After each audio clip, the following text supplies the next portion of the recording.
ሰላም ተኸታተልቲ ቻነልና ክሊኒክ ዕግበት ከመይ ኣለኹም ለማዓንቱን ከም ትልሙድ ንዓኹም የምህር እዩ ኢለ ዝሓሰብክዎ መደብ ሒዘልኩም መፅእ ኣለኹ። ኣብ ናይ ለማዓንቲ መደበይ ብዛዕባ ሳይንስ ርዌት ወይ ድማ ዕግበት ደቂ ኣንስትዮ ክንልዕል ኢና። ሓንቲ ጓል ኣንስተይቲ ናብ ዝለዓለ ስምዒት ምስ በፅሐት ብሓቂ ኣብ ኣካላታን ሃንጎላን እንታይ ዘጋጥማ፣ ስለምንታይ እዩ ኸ እስካብ ክንድዚ ፅቡቕ ዝስምዓ፣ ስለምንታይ ከ መብዛሕትኡ ግዜ ካብ ርዌት ደቂ ተባዕትዮ ኣዝዩ ዝተፈለየ ኮይኑ ክንሪኦም ኢና። ካባኹም ዝፅበእ ነዚ መደብ ላይክ ብምግባር ምጅማር እዩ። ንቻነልና ሓድሽ ኮይንኩም ላይክ ሼር ሰብስክራይብ ብምግባር ዝተፈላለዩ ናይ ጥዕና ፍቕሪ ሓዳርን ርክብን ኢንፎርሜሽን ትረኽብሉ ቻነል ስድራ ሁኑ። እስካብ ናይ መደበይ ፍጻመ ምሳይ ጽንሑ። ሰናይ ምክትታል።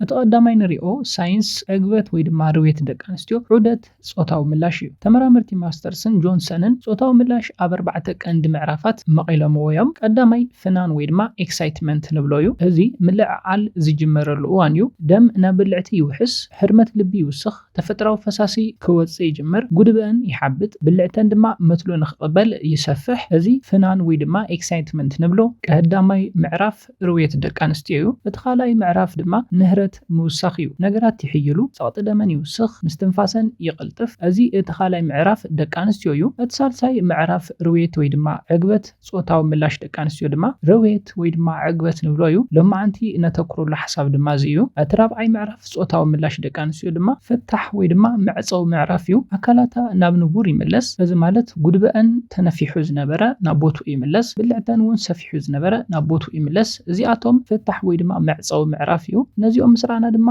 ኣብ ግዜ ርዌት ወይ ድማ ዕግበት ኣብ ኣካላትን እንታይ ይፍጸም ዝብል ክንርኢ። ኣብ እዋን ርዌት ወይ ድማ ዕግበት ህርመታዊ ምውጥጣር ከጋጥመን እዩ። ከምኒ ኣብ ብልዕቲ፣ ማህፀን፣ ጨዋዳታት ብህርመት ይወጣጠሩ። እዚኦም ምውጥጣር ድማ ካብ 5 እስካብ 60 ሰከንድታት ክጸንሕ ይኽእል። ብዙሓት ደቂ ኣንስትዮ ኣብ መሃንቱሰን ምውጥጣር እውን ክስምዐን ይኽእል እዩ። እቲ ካልኣይ ንሪኦ ኣብ ግዜ ርክብ ዘጋጥመን ለውጢ ድማ ናይ ጉድበ ለውጢ እዩ። ብፍላይ ጉድበ ማእኸል ዕግበት እዩ። ጉድበ ልዕሊ 8000 መወዳእታ ነርቭታት ዘለዎ ስለዝኾነ ብጣዕሚ ሴንሲቲቭ ክፋል እዩ። ካብ ዝኾነ ክፋላት ሰውነተን ንላዕሊ ንርክብ ዘለዓለን ናብ ጫፍ ዕግበት ርዌት ዘብፅሐን ክፋል ሰውነተን እዩ። ስለዚ ቀንዲ ፍልፍል ዕግበተን ከም ዝኾነ ፈሊጥኩም ብዝግባእ ክትጥቀምሉ ዘለኩም ክፋል ብልዕተን እዩ። እቲ ሳልሳይ ንሪኦ ኣብ ግዜ ርክብ ኣብ ደቂ ኣንስትዮ ዝረአ ኣካላዊ ለውጢ ድማ ናይ ደም ምዝውዋር ለውጢ እዩ። ኩሉ ነገር ብደም ይውሕዝ፣ ስምዒት እውን ብኡ ኣቢሉ ይውስኽ። በዚ ድማ ዝበለፀ ናብ ጫፍ ዕግበት ክትበፅሕ ይሕግዛ እዩ። ኣብ መበል ራብዓይ ንሪኦ ኣብ ግዜ ዕግበት ወይ ድማ ኣብ ግዜ ርዌት ኣብ ሰውነተን ዝረአ ለውጢ ድማ ሙሉእ ኣካላተን ክሰርሕ ይጅምር። ሕርመት ልቢ ይውስኽ፣ ምስትንፋሰን ይቕልጥፍ፣ ጸቕጢ ደመን ይውስኽ። ገለገለ ደቂ ኣንስትዮ ድማ ሙሉእ ኣካላተን ምፍሳስ ወይ ድማ ሙሉእ እግረን ከይተረፈ ምንቅጥቃጥ የጋጥሞ። በዚ ድማ ዝበለፀ ናብ ጫፍ ዕግበት ከም ዝበፅሐት ክትፈልጡ ትኽእሉ ኢኹም። ነዚኦም ኣብ ኣካላተን ዘጋጥሙ ለውጥታት ምስራእና ድማ ፂልና ኣብ ሓንጎለን ከምኡውን ሆርሞንን እንታይ ይፍጸም ዝብል ክንርኢ። ሕዚ ናብ ውሽጢ ሓንጎለን ንእቶ። ኣብ እዋን ርዌት ወይ ድማ ዕግበት ቀዳማይ ዶፓሚን ነተን ማእኸል ሽልማት የዕለቕልቖም። እዚ እቲ ጽቡቕ ስምዒት ዝፈጥር ናይ ደስታ ኬሚካል እዩ። ስለዝኾነ ዶፓሚን ቁፅሩ ይውስኽ ማለት እዩ። እቲ ካልኣይ ድማ ኦክሲቶሲን ወይ ድማ ናይ ፍቕሪ ሆርሞን ንብሎ እዩ። ይውስኽ ወይ ድማ ምትእስሳር ስምዒታዊ ቅርበትኩም ይውስኽ ማለት እዩ። እቲ ሳልሳይ ድማ ኤንዶርፊን ከም ተፈጥሮኣዊ መቐነሲ ቃንዛ ኮይኑ ይጠቕመን። ብተወሳኺ ድማ ፍስሃን ምዝንጋዕን ክውስኸለን ይሕግዘን እዩ። በዚ ድማ ቃንዛ ኣብ ግዜ ርክብ ከይስምዐን ብምግባር ዕግበት ወይ ድማ ርዌት ዝቐረባ ክኾና ይሕግዘን እዩ። እቲ ዝገርም ዝተፈላለዩ ዓይነታት ምልዓል ንኣብነት ጉድበ፣ ብልዕቲ ወይ ድማ ክልቲኦም ብሓባር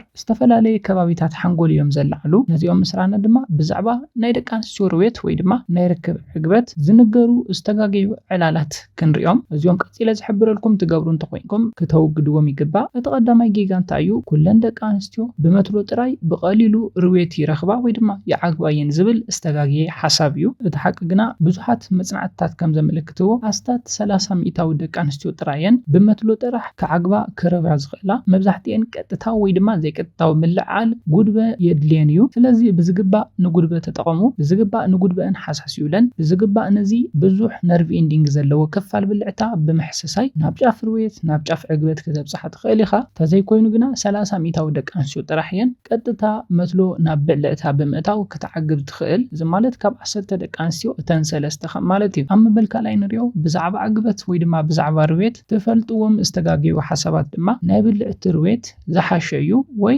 እቲ ሓቃዊ ርዌት እዩ ዝብል ዝተጋገየ ኣረዳድኣ እዩ። እቲ ሓቂ ግና ኩሉ ርዌት ናይ ብሓቅን ዋጋ ዘለዎን ከም ዝኾነ ብምፍላጥ ነዞም ቅድም ኢለ ዝሓበርኩልኩም ከምኡውን ኣብ ዝተፈላለዩ ክፋላት መደባት ዝሓበርኩም ሴንሲቲቭ ዝበሃሉ ኣብ ግዜ ርክብ ክትነኽኡለን ክትሓሳስዩለን ዘለኩም ክፋላት ሰውነተን ብምሕሳይ ናብ ጫፍ ዕግበት ከተብፅሕዎን ኣለኩም። ግድን ብመትሉ ጥራሕ ዝርከብ ዕግበት እዩ ሓቃዊ ዕግበት ዝብል ዝተጋገየ ኣረዳድኣ ከም ዝኾነ ክትፈልጡ ኣለኩም። ኣብ መበል ሳልሳይ ንሪኦ ብዛዕባ ርክብ ብዛዕባ ዕግበት ብዛዕባ ናይ ደቂ ኣንስትዮ ርዌት ትፈልጥዎ ዝተጋገየ ኣረዳድኣ ድማ ኣብ እዋን ርክብ ኩሉ ግዜ ርዌት ክትረክብ ይግባእ ዝብል ዝተጋገየ ሓሳብ እዩ። እቲ ሓቂ ግና ርክብ ብዛዕባ ደስታን ምትእስሳርን እዩ። ርዌት ቦነስ ነገር እምበር እቲ እንኮ ዕላማ ክኸውን የብሉን። ስለዚ ነዚኦም እውን ክትፈልጡ ኣለኩም። ነዚኦም ምስራና ድማ መደምደምታን ተወሰኽቲ ቦነስ ሓሳባትን ክህበኩም ርዌት ደቂ ኣንስትዮ ወይ ድማ ዕግበት ደቂ ኣንስትዮ ዝተሓላለኸን ናይ ዋሕዚ ደም ምውጣር ጨዋዳታት ኬሚስትሪ ሓንጎልን ስነ ልቦናን ውህደትን እዩ። ነዞም ዝረኣናዮም ሳይንስ ምርዳእ የዕግባ ድኾን